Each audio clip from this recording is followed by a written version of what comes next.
Next question है question number second.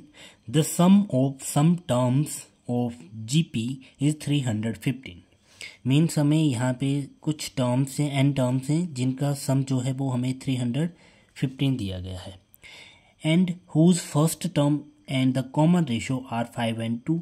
जिसकी first term जिसको हम ए से रिप्रेजेंट करते हैं, A1 से भी रिप्रेजेंट किया जाता है, वो जो फर्स्ट टर्म है वो 5 दी गई है। और इसकी जो कॉमन रेशियो है जिसको हम आर से रिप्रेजेंट करते हैं वो 2 दी गई है। Respectively find the last term and the number of terms. हमें इसमें लास्ट टर्म फाइंड करनी है, means A nth term, and the number of terms means n हमें फाइंड करना है। तो एक तो हमें an फाइंड करना है। an ये वो वाली टर्म होगी जब हमें n की वैल्यू फाइंड हो जाएगी तो हम उसी को यहाँ पे पुट करेंगे, ठीक है। तो ये हमें दो चीज़ें यहाँ पे फाइंड करनी है। तो हम इसका यूज़ कर सकते हैं यहाँ पे, क्योंकि हमें a और r दिया गया है और जो r की वैल्यू है वो ग्रेटर देन है 1। तो इसके अकॉर्डिंग हम सम ऑफ n टर्म्स के लिए फॉर्मूला यूज़ करेंगे a इंटू, जब r की वैल्यू ग्रेटर देन 1 होती है तो r raise to power n पहले लिखा जाता है -1 और डिवाइडेड बाय r -1।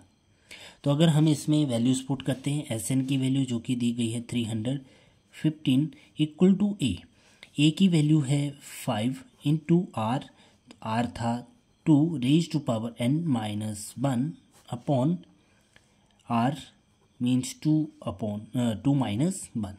तो यहाँ से हम जो है इसको माइनस करें तो 2 - 1 होता है, और इसको ना भी लिखे तब भी चलेगा। यहाँ पे लेफ्ट हैंड साइड में था 315, ये 5 जो होगा इस साइड आएगा लेफ्ट हैंड साइड में तो डिवाइड में चला जाएगा, इस साइड बचेगा 2 रेज़ टू पावर n -1। तो अगर हम इनको डिवाइड करें तो ये 5 के टेबल में कट हो जाता है, 6 5 30 एंड 3 5 15। तो ये जो वैल्यू बनेगी ये बनेगी 2 रेज़ टू पावर n -1 जो है वो 63 के इक्वल है।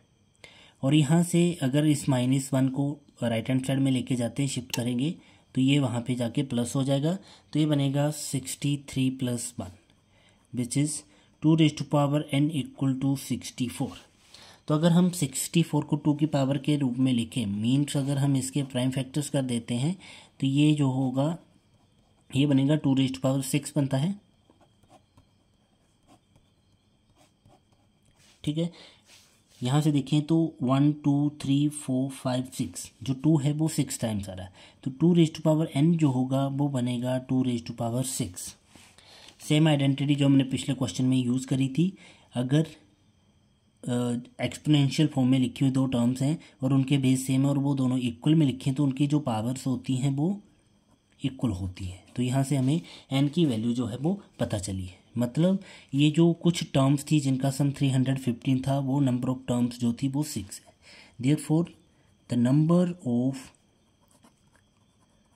Terms are 6। अब हमें बोला है ये जो लास्ट टर्म थी, मतलब ये 6th टर्म जो थी ये हमें फाइंड करनी है, ठीक है। तो हम अभी फाइंड करेंगे A6। तो अगर हम जो जीपी होती है जिसकी जनरल रिप्रेजेंटेशन जो है जीपी की वो होती है a, then AR square, AR cube, ये इसको यूज़ करें means AN equal to AR raise to power n -1। तो यहाँ से ये बनेगा AR raise to power 5 means 6 - 1 करेंगे तो यहाँ पे बनेगा ये R रेज़ टू पावर 5। तो हमें ये वैल्यू फाइंड करनी है। A की वैल्यू हमें पता थी जो कि गिवन थी क्वेश्चन में 5, एंड R जो था वो था 6, और यहाँ पे R raise to power R जो था वो था 2, तो R रेज़ टू पावर 5 मीन्स 2 रेज़ टू पावर 5। तो यह है ये बनेगा 5 इंटू 2 रेज़ टू पावर 5 होता है हमारे पास 32। अगर इसको हम इग्नोर करें तो ये जो बाकी बचा है ये 2 रेज़ टू पावर 5 है, तो ये बनेगा हमारे पास 32। तो जब हम 32 को 5 से मल्टीप्लाई करेंगे ये बनेगा 160। तो जो इसकी 6th टर्म थी मीन्स जो लास्ट टर्म थी इस सीक्वेंस की वो रहेगी 160। Therefore the last term of given GP is 160। तो ये रहा सेकंड क्वेश्चन। नेक्स्ट वीडियो में करेंगे इसका नेक्स्ट क्वेश्चन।